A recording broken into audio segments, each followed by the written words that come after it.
Hello. It's time to read the next chapter, chapter 7 of The Lion, the Witch, and the Wardrobe. In the last chapter, all the siblings, the four of them, Lucy, Susan, Edmund, and Peter, all went into the wardrobe. They now all believe that Lucy was telling the truth, Narnia does exist, and they went to go visit the faun who helped save Lucy when she was there the first time. And when they went to go visit him, they saw that his house had been torn to shreds and that he was missing, and that there was a note that said he had been kidnapped by the queen. So Lucy and her brothers and sisters decided that they need to go and save Mr. Tumnus. And now they are following a robin, a bird, that is showing them the way to where he's being held captive. Okay, here we go. Chapter 7. While the two boys were whispering behind, both girls suddenly cried out, "Oh!" and stopped. "The robin!" cried Lucy. "The robin! It's flown away!" And so it had, right out of sight. "And now what are we to do?" said Edmund, giving Peter a look that was as much to say, "What did I tell you?" "Shh, look," said Susan. "What?" asked Peter. "There's something moving among the trees over there to the left." They all stared as hard as they could, and no one felt very comfortable. "There it goes again," said Susan. "I saw it too this time," said Peter. "It's still there. It's just gone behind that big tree." "What is it?" asked Lucy, trying hard not to sound so nervous. "Whatever it is," said Peter, "it's dodging us. It's something that doesn't want to be seen." "Let's go home," said Susan.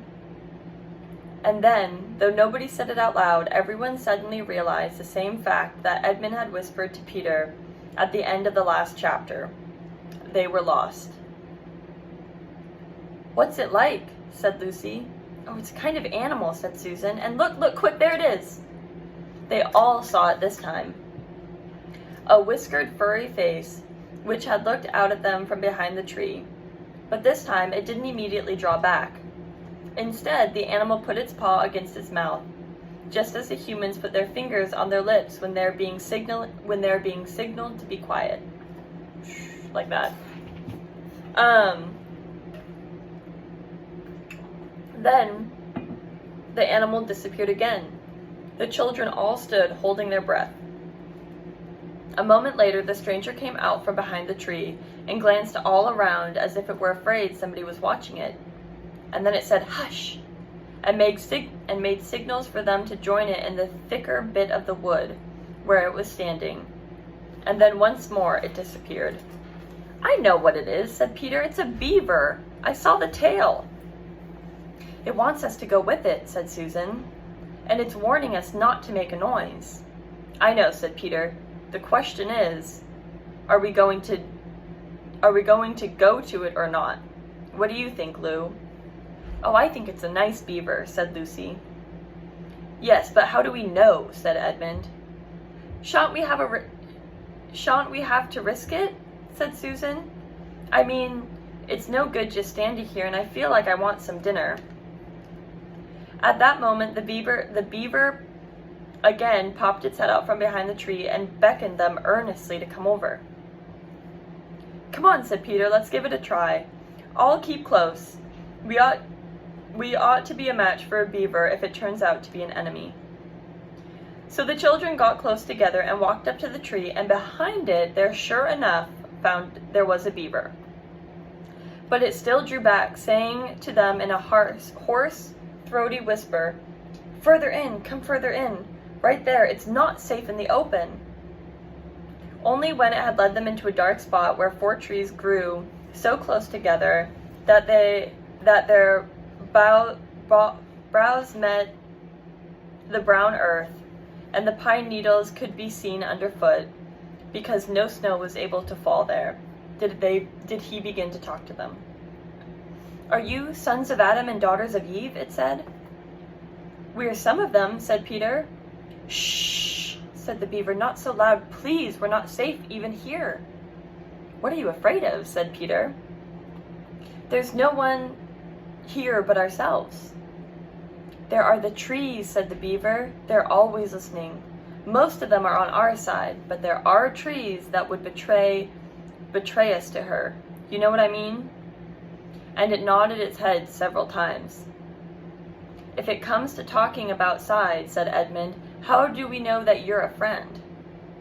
"Not meaning to be rude, Mr. Beaver," added Peter, "but you see, we're strangers." Quite right," said the beaver. "Here is my token." With these words, he held it up to them, a little white object, and they all looked at it in surprise, until suddenly Lucy said, "Oh my gosh, of course, it's my handkerchief, the one that I gave poor Mr. Tumnus." "That's right," said the beaver. "Poor fellow got wind of the arrest before it actually happened, and he handed this over to me. He said that if anything happened to him, I must meet you here and take you to—" Here the beaver's voice sank into silence, and it gave one or two very mysterious nods. Then, signaling to the children to stand as close around as they possibly could so that their faces were actually tickled by his whiskers, he added in a low whisper, "They say Aslan is on the move, perhaps has already landed." And now a very curious thing happened. None of the children knew who Aslan was any more than you do. But the moment the beaver had spoken these words, everyone felt quite different. Perhaps it has sometimes happened to you in a dream that someone says something which you don't understand, but in the dream it feels as if it had some enormous meaning, either a terrifying one, which turns the whole dream into a nightmare, or else a lovely meaning to lovely to put into words, which makes a dream so beautiful that you remember it all your life and are always wishing you could go back to that dream again. It was like that now. At the name of Aslan, each one of the children felt something jump in their insides. Edmund felt a sensation of mysterious horror. Peter felt suddenly brave and adventurous. Susan felt as if some delicious smell or some delightful strain of music had just floated by her. And Lucy got the feeling that you have when you wake up in the morning and realize it's the beginning of a holiday or the beginning of summer. "And what about Mr. Tumnus?" Lucy said. "Where is he?" "Shh," said the beaver, "not here. I must bring you to where we can have a real talk and also eat some food." No one expected Edmund felt any differently about trusting the beaver now, and everyone, including Edmund, was very glad to hear the word dinner. They therefore all hurried along behind their new friend, who led them at a surprisingly quick pace, and always in the thickest part of the forest, for about an hour. Everyone was feeling very tired and very hungry, and suddenly the trees began to get thinner in front of them, and the ground began to fall steeply downhill. A minute later they came out under the open sky, and found themselves looking down on a fine sight. They were standing on the edge of a steep, narrow valley, at the bottom of which, at least it would have been running if it had not been frozen, was a fairly large river. And just below them a dam had been built across the river. And when they saw it, everyone suddenly remembered that of course beavers are always making dams, and felt quite sure that Mr. Beaver had made this one. They all noticed how that he now had a sort of modest expression on his face, the sort of look people have when they're visiting a garden they've made or reading a story that they've written. So it was only common politeness when Susan said, "What a lovely dam!" And Mr. Beaver didn't say hush this time, but merely a trifle, and it really isn't finished. Above the dam there was what ought to have been a deep pool, but was now, of course, a level floor of dark green ice, and below the dam, much lower, was more ice, but instead of being smooth, this was all frozen into a foamy and wavy shape in which the water had been rushing along the very moment when the frost came. And where the water had been trickling over and spurting through the dam was now a glittering wall of icicles, as if the side of the dam had been covered all over with flowers and wreaths and feastons and pure sugars. And out in the middle and partly on top of the dam was a funny little house shaped rather like an enormous beehive. And from the hole in the roof, smoke was giving up. So that's when you saw it. You at once thought of cooking and became hungrier than you had ever had before. That was what the others chiefly noticed. But Edmund noticed something else. A little lower down the river, there was another small river that came down the valley to join it.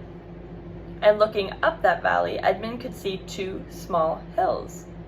And he was almost sure that they were the two hills in which the White Witch had pointed to him when he parted from her at the lamppost the other day. And then between them, he thought, must be her palace, only a mile off or less. And he thought about the Turkish delights and about the king, and horrible ideas came into his head. "We are here," said Mr. Beaver, "and it looks as if Mrs. Beaver is expecting us. I will lead the way, but be careful not to slip." The top of the dam was wide enough to walk on, though not a very nice place to walk because it was covered with ice. And through the frozen pool was level with it on the side. There was a nasty drop into the lower river on the other.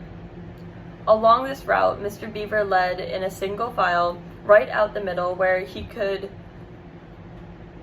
look a long way up the river and a long way down it.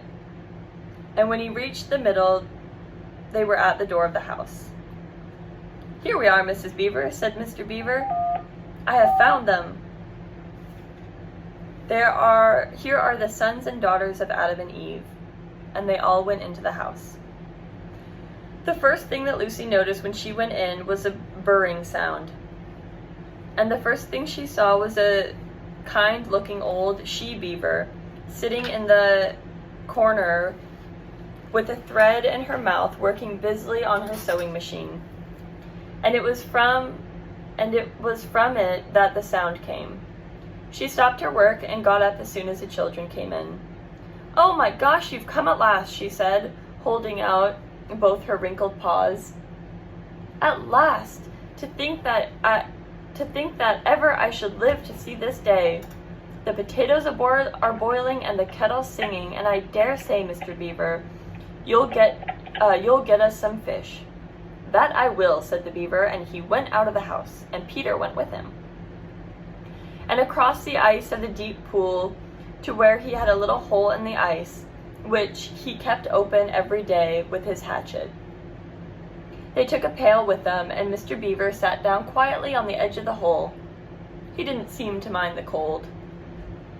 He looked hard into it and suddenly shot in his paw, and before you could say Jack Robinson, he had whisked out a beautiful trout. Then he did it over and over again until they had a fine catch of fish. Meanwhile, the girls were helping Mrs. Beaver to fill the kettle and lay the table, and cut the bread and put the plates over the oven to heat, and draw in a huge jug of beer for Mr. Beaver from a barrel which stood in the corner of the house. And they put it on the frying pan to get the dripping hot. Lucy thought the Beavers had a very snug little home, though it was nothing like Mr. Tumnan's cave. There were no books or pictures, and instead of beds there were bunks, like on board ships, built into the walls. There were hams and strings of onions hanging from the roof, and against the wall were gum boots and oilskins and hatchets and pairs of shears and spades and towels and things for carrying mortar, and fishing rods and fishing nets and sacks, and there was a cloth table. Though very clean, it was very rough. Just as the frying pan was making a hissing sound, Peter and Mr. Beaver came in with a fish which Mr. Beaver had already opened with his knife and cleaned out in the open air. You can think of how good the new caught fish smelled while they were frying, and how the hungry children longed for them to be done, and how very much hungrier still they had become before Mrs. Beaver said, "Now, we're nearly ready." Susan drained the potatoes and put them back in the empty pot to dry, and on the side of the range, while Lucy was helping Mrs. Beaver to dish out the trout, so that in a few minutes everyone was drawing up their stools and preparing to enjoy themselves. There was a big jug of creamy milk for the children, and a big lump of deep yellow butter in the middle of the table, from which everyone took as much as he wanted to go with their potatoes. And all the children thought, and I agree with them, that there's nothing to beat good freshwater fish if you eat it when it has been half alive half an hour ago and has come out of the pan a minute ago. And when they had finished the fish, Mrs. Beaver brought unexpectedly out of the oven a great and glorious sticky marmalade roll, steaming hot, and at the same time moved the kettle onto the fire so that when they had finished the marmalade roll, the tea was made and ready to be poured out. And when each person had got his or her cup of tea, each person shoved his or her stool so as to be able to lean against a wall, and gave a long sigh of contentment. "And now," said Mr. Beaver, pushing away his empty beer mug and pulling his cup of tea towards himself, "if you just wait till I've got my pipe lit up and nicely going, why, now we can get to business. It's snowing again," he added, cocking his eye out the window. "That'll be all the better, because it means we shan't have any visitors, and if everyone should have been trying to follow you, why, he won't have any tracks." Oh, okay, that was a long chapter. That was chapter 7.